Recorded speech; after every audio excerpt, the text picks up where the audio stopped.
Thank you. Thank you for coming. Maybe we can just briefly start with Patricia, with your connection with Sri Aurobindo and Mother. Maybe the first time, how did it come to you, or you came to them? The first was in the Integral Knowledge Study Center in Pensacola, Florida. I had just dropped in to see what this place was about, and they were reading The Synthesis of Yoga. Wow, this guy knows everything, And I just was hooked right there. And so that started it. And that was in probably in the early 90s sometime, last century. And so that's it. I had the opportunity to be sponsored for 10 years. I came every year to the ashram. It was unthinkable, just out of my mind that I would ever have that opportunity. And there it was. And so I was there in the wintertime working in the ashram and at the archives, believe it or not. Actually, in those days, I was actually handling the bits of paper that Sri Aurobindo or the mother would write on when people would write them letters. I was handling those pieces of paper. I mean, I had already I was having some little experiences, which, not that the experiences are so interesting or important, but it was, for me, who I think is a very hard nut to crack, I needed some confirmation that this is okay, we're going okay, like that. I believe the project was just a compilation of Sri Aurobindo's humor, and it may have been the second volume to be published of that. So as letters had come in, and which were always, and they have a warehouse just full of letters. At that time they did. And so there's the archival work at the ashram is huge, and it goes in so many different avenues. It's quite an interesting subject itself. But my work was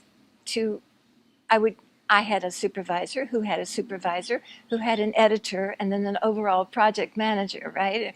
Everybody had their work, and I had my table, I had my folder, and I would come to work once, twice a week, and I would show up and I had my place to sit, and I would get my file, and there would be the gifts for the day, to read these papers.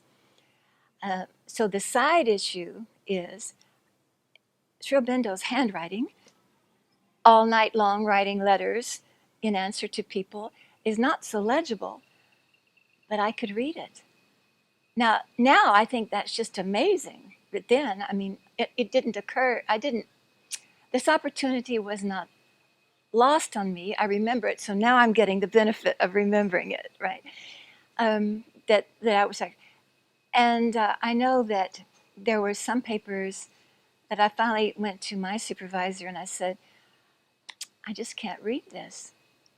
I just can't make out the words. She said, that's very interesting, because Mother had indicated that maybe some of this should not be published. And it wasn't for my eyes at all, especially at that stage, early on. That introduced me to the magic that surrounds us here. I'll use that word. So back to the story of this compilation of second volume of Sri Aurobindo's humor. And I believe what I was reading were from a Dr. Ramachandra, who was a homeopath. So he was at the ashram dispensary, a man familiar with the world, had lived in the world. Sri Aurobindo, of course, knows the world. Sri Aurobindo has a wild sense of humor. Dr. Ramachandra, I should say, had a wild sense of humor. And here I was reading letters, serious questions, but sometimes you just never knew what would show up in the questions. And all of these notes in the margin, facsimiles are available for anybody to see how this work was done and what the originals looked like. So I'm reading along, and my job was to find anything really funny or very helpful and interesting as guides in our daily life and yoga. And you can imagine the workplace is rather quiet. And it's a house where the mother had lived. That's where the archives is now. So I at least twice, I would be sitting there working, and then I go, like that. Everybody would say, she found one. And I would be so embarrassed because I had laughed out loud. And this is like, it was so funny that the two men jostling with each other in humor, and raising the potential for human interaction when you think of it, that we can be with each other at our highest self, and it just gets better and better and better, perhaps, the more consciousness we bring to the exchange. So that's two little anecdotes of one, not just a paper showed up I couldn't read, and just the veil dropped in front of it, and the other was just bursting out uncontrollably in laughter from something. So that was just one little story from the beginning. For 10 years, I came to the ashram in the wintertime and stayed 2 or 3 months, usually, sometimes almost 4. And sometimes I would be there helping with the finishing of the house I was staying in, with the contractors and that kind of thing. So I've worked at the gardens at Lake Estate. I've worked at the dairy. And in my life, I read Savitri twice on around the August 15th time in the United States, and people came to the house from all over, and we just read. We slept at night and get up the next day and read again. And this was it was a reading, but it doesn't matter in what circumstances. I was always so touched. No matter what the circumstances, tears would come often. It's just you just fill up and spill over. It's so beautiful, and that was. So I had those experiences with Savitri. When I came to Auroville, it had been, I had come to India with an ashram visa, and then I had a pretty bad accident, and I was really in trouble, and there's a big long story about that. And then I got a second opinion, and there was surgery, and I said, I've got to go somewhere to heal, and I came to Arca and stayed here. When I was able to walk and then able to ride a bicycle, I went to Savitri Bhavan one Sunday morning for the Savitri reading circle. That was it. Shraddhavan was having the Sunday morning reading circle. And I just said, what have I been missing all my life? And that was another hook, another capture. And I know it is Savitri, as well as the Life Divine, which I couldn't read before. It would put me to sleep. But after working with Savitri for a few years, then I could read the Life Divine and couldn't wait for the next page. Okay, well, what happens next? So the higher mind had been activated, I think. And I've heard so many stories about people who don't have English, who have just so many stories about how reading Savitri has actually brought people in all the ways that the mother talks about. So that the force that's left on those words. He's standing behind it. You enter a consciousness that just takes you somewhere else. So maybe that's enough of a background. Yeah. Thank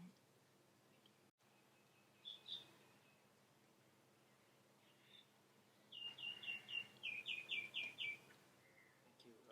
Oh my God, this is like a sea of experiences. I mean, we can sit here and I can just listen to you, and I was just thinking and imagining how many beautiful, just full of such rich experiences, Patricia. And I think this is.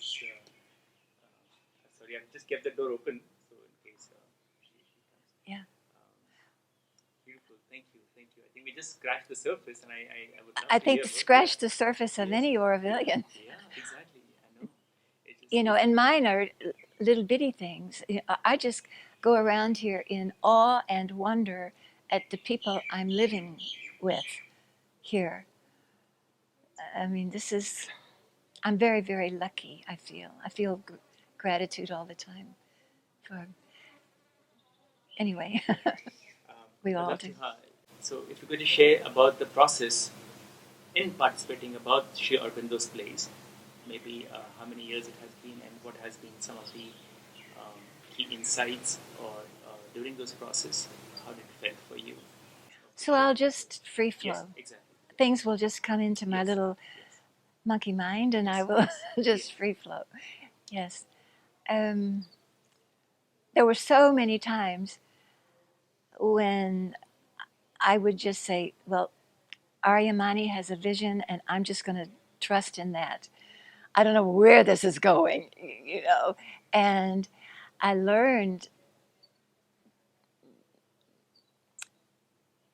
the comfort of having a pole star, if you will.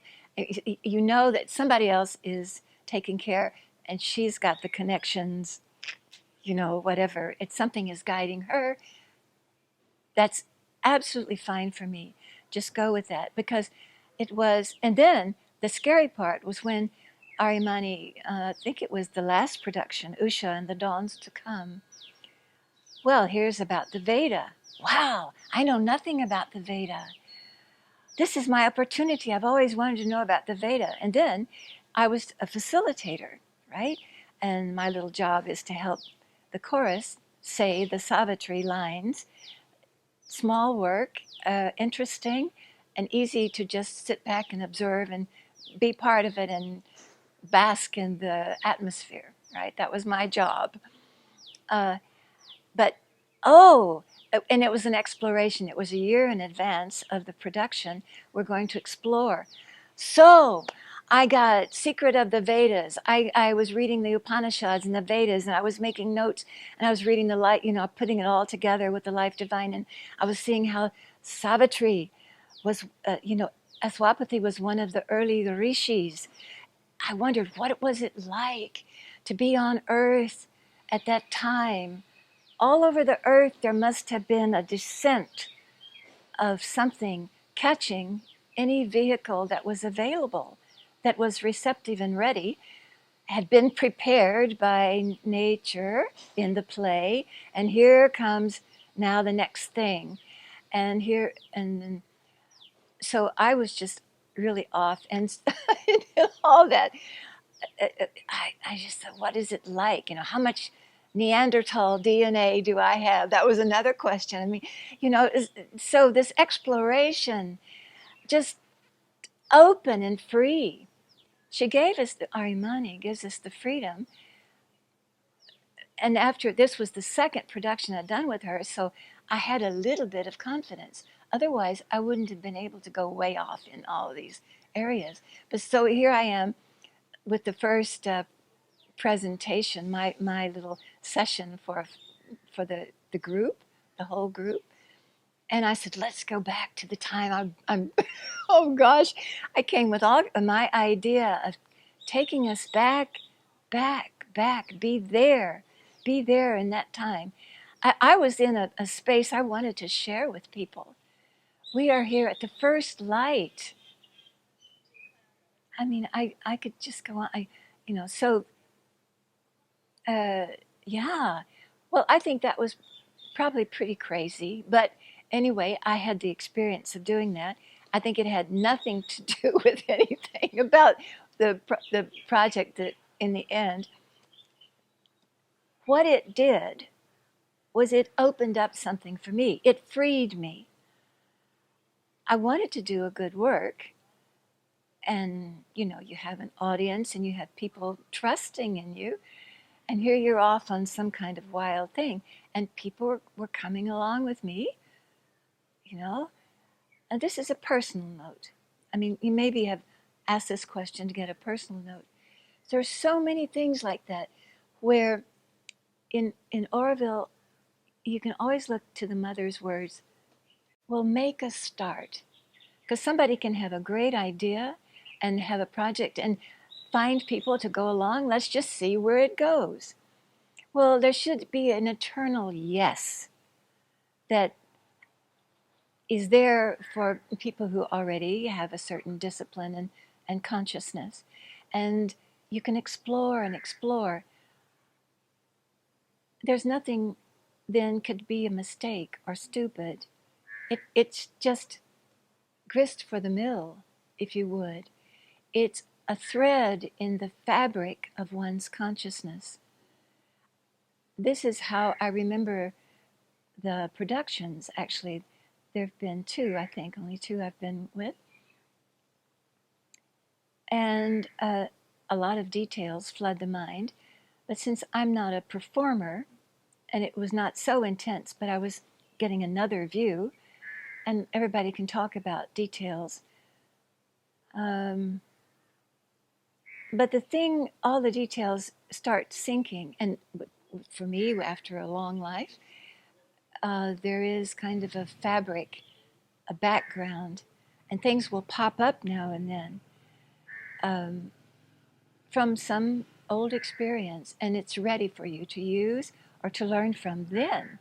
Maybe at the time it seemed kind of stupid and you didn't know what it was about. I may be rambling a bit, but it's coming back to the point that these productions were, there's glamour, there's glitz, there's the lights and the music and all of that. And you have, at one point, everybody's watching, and it's a production, it's a performance, and it has that, I want to use the word I don't even know if it's the right word to use here. But in all of our work in Auroville, I mean, my heroes are the people who take care of their families, who bring food to us, who are in the schools, in the pre-creche for the first 2 weeks, helping children be apart from their families and from their home in a beautiful way that child blossoms, and becomes a flower in our little garden patch here. So these performances and productions, I don't think need to be fit into any special category. However, in any collective, in any community, you have to make room and in your life for appreciation for what comes to my life every day by the person who takes the time to arrange the flowers that are at a certain place that I pass every day, or that puts the letters on a signboard. We all bring something, and every part of it is really important. That's the point I'm wanting to make. So these performers and performances it's not an elite group, nothing special. We have an opportunity to do something and learn. So lots of things I learned. Lots of things I learned. I would say, okay, I know a little bit about English pronunciation. I know a little bit about the rhythm of the lines, a little bit about their meaning, Savitri. So then you think, okay, I can help people of many different native tongues speak these lines. So then you're working in a room with people and you get it, and then you start hearing, these two voices just automatically blend, so go so well together. I'll use them as a duet on this line, right? All these kinds of things happen. So then you get out of the room and this rehearsal situation, you get into the open air at the, oh no, this isn't going to work, and they've really got to project a lot more. So a lot of the color is lost. And the main thing now is to be comprehended, to be understood. And that's always was my worry, because that's my nature. It's like, oh, an international audience and all of these different accents and to pronounce English and then there's so many words in this whole production. It's too many words, pages and pages and pages, not just Savitri, but it's all of these words. It's too many words. That was always me at the beginning. Oh my goodness, how is somebody even going to sit through this? Then, fast forward a year, and I'm sitting every night in the audience and watching people leave, watching the audience who have managed to come out of their response after everything, the stage is gone, right? And they've sat there. And it brings me to tears right now. And I'm so happy that I can feel it. People are so moved. So here I go. In the beginning, it's like, how are people going to even relate to all these words? This is horrible. This is not about production, has to have action and color. And the people are walking out, and their faces are childlike. They're full of light. They're just open and happy. And they just walk out totally different faces than when they came in, because I also get to see that. Okay, I want to sit over here. Now, where's the best place to sit? In the surface consciousness, right? Which is where we are most of the time. And then the transformation comes, that little experience. So, for me, it was such a privilege just to be in the audience every night and watch all kinds of things. One of the things that I watched as an audience person was sitting there watching this was a production where the performers were in the amphitheater on the steps themselves, and the audience was in the area in the grass and with the banyan behind and the Montemandir. So we're looking now northeast. We're sitting in the southwest looking northeast, and it's toward the end of the show. There's maybe 15 minutes to go. Then there's an exit, and then people have to get out, and the lightning is just really big. And I'm watching the sky just full of lightning all up there in the northeast corner. But how is it possible that I'm feeling a wind from the southwest going in that direction? Does that make sense with the weather? Does it work like that? I don't know. The sea breeze was pushing that. It wasn't coming. I mean, that's the experience I had. And I watched, talk about a cliffhanger ending. People are saying their final lines, and it's all that. And the audience is hanging in there, rapt. Sri Aurobindo uses that word in Savitri all the time. Rapt, rapture, captured, enraptured. We're totally caught in the magic and the rhythm, and they're there with everything that has emerged out of all those pages and pages and pages of words that I had such a problem with in the beginning. So the audience leaves. I'm watching the storm. Now I've forgotten about, I don't remember at this moment whether that wind is still there or not.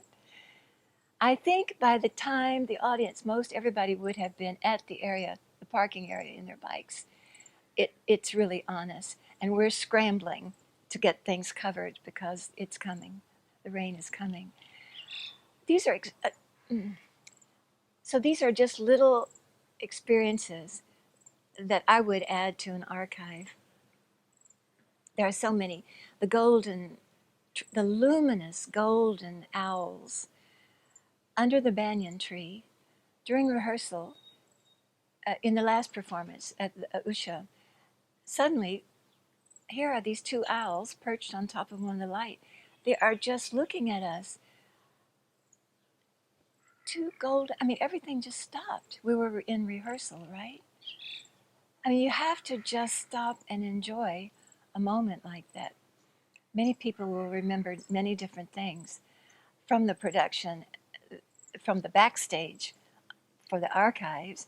I can share that the thing with the chorus became not only you lose the acoustical because now you were working with mics, we're working outside, somebody's sick, so we have to change the voices that you started with. So this is not for the audience to worry about. These are the adventures that happen on the way, which makes such a rich experience for anyone who takes up any project. It doesn't have to be this. It could be any project. You know, we're going to grow bananas here. We're going to take care of all these bananas and wing beans, and that's our project. And all kinds of things can happen in the meantime. But this is the growth and the opportunity we have.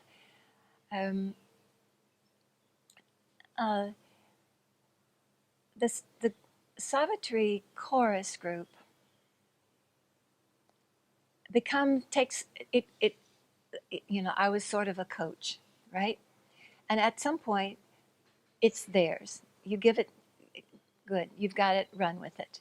And they know what to do. They've got the director, they've got the full company they're working with, and they know what's happening.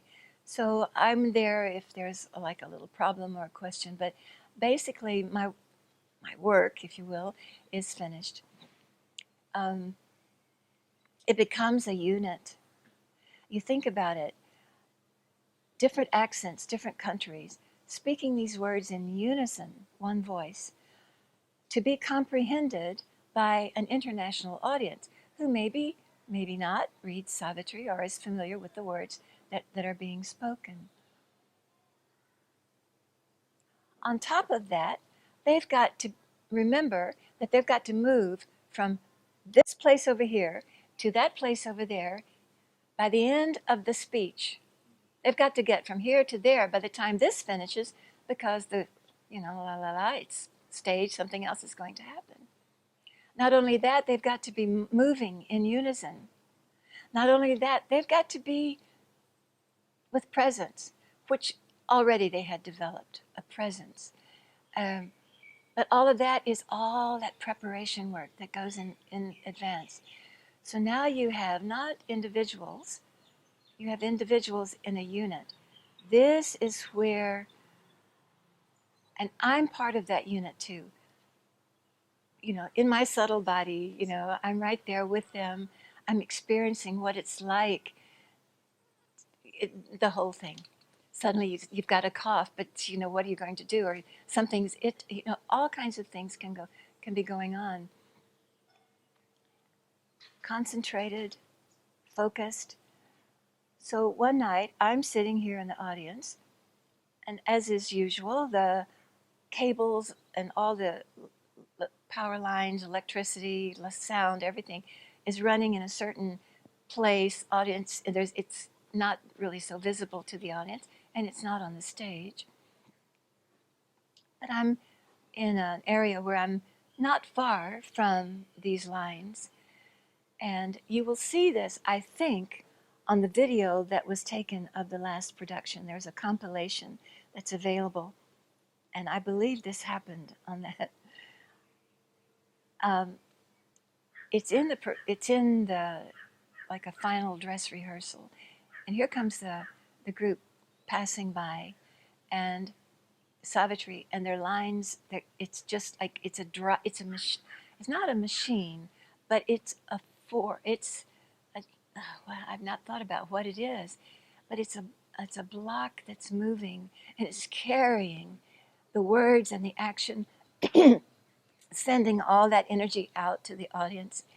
And just as they were passing, one of these lines blew up. It exploded right at Mega's feet.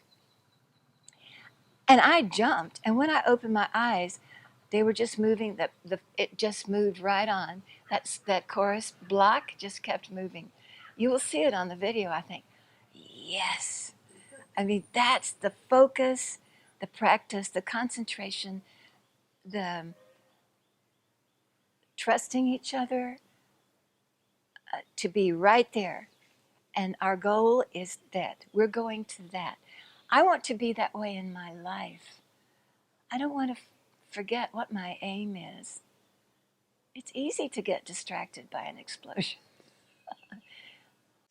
So, speaking of the Savitri chorus and the words of Savitri, which have a lot of meaning for me and for a lot of people, um,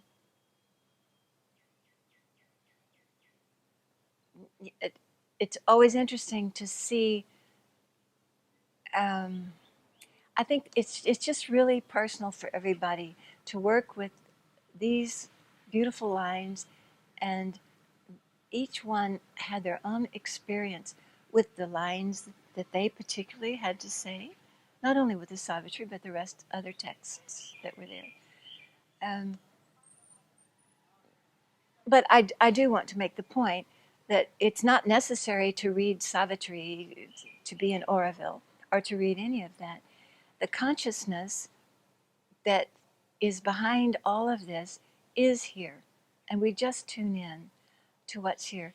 Um, I don't want to give some expression that there is something elite about it. Isn't. I'm really happy if people enjoy Savitri, and for me, I mean, it's why I'm here. I know it is, and it's just a light on the path for me. It helps me in my daily life. So I was thrilled to be able to work with Savitri lines in some bigger thing, but that was my only focus, was just working with that. So that's probably what I would have to share about that. Is it sufficient? But I would say about the process of archiving all of our experiences here. So these performances bring such a richness, I think, to the community, just as the flowers that grow and the person who takes care of those flowers or who has arranged something nice in some place. It we are touched by all the work of everybody that's here. So I don't, but the performances give a chance for people to explore music and color and artistic expression, if you will. And maybe that can carry over into daily life when you're washing dishes or something like that. Whenever you're just doing regular life, is that the music and the rhythm and the beauty that's possible in our life gets reinforced by the beauty that everybody brings uh, into the community. Performances are just one of those things. Musicians, artists, everything. Archives are, I, I suppose you could talk to anybody and get lots of detailed personal experience. But, you know, when I think about what does it really mean, whatever work I've done or anyone has done. I don't think it's that work that's so important. Probably it's the it's the it's what I brought to the work and what I learned from it, how that got changed. Whatever I brought and offered in that work, it has an opportunity to get completely changed. In the process, you learn a lot by any work, anything that's done, and always open for learning. Then it sinks into some matrix and it's just there. So that's my personal archives is somewhere sub submental. It's down there someplace. But then suddenly, and it's happened recently, I was with a group of people who were reading, and we came across these lines from Savitri that we had just worked with a year ago. And suddenly those lines just bloomed for me because I'd had such an intimate, rich, long experience inside and out with those lines and the working of them. So for anyone who's done work and that work has registered in their consciousness and subconsciousness, always you can pull it up to learn from it. And I think we always have to show up with our best. This is one of the things you learn from being part of a team that's doing something. It's no matter what, you show up. And unless, it's like physically you cannot. But all of it's a learning. And all of that creates a fabric. My fabric, my little fabric of my existence, the community fabric. This is just one little tiny part of it. I like to think about that. It's past, it's finished, the lights are gone, the curtain is down. Well, I think what I would say about, obviously you can trust the text. The lines are going to be great, and there's such a richness to work with. I believe that the material also brings us to our best performance, and it is, I don't know that anyone ever comes, I don't know, for myself, and certainly because I was not just, I was a facilitator, I was in the backstage area, and even if I had been part of some of this, I think it would feel the same, that it's not about any person's performance. You absolutely know that everybody's part, the costumer, the people who kept you with water, everybody who played a part, the musicians, the light, the technicians,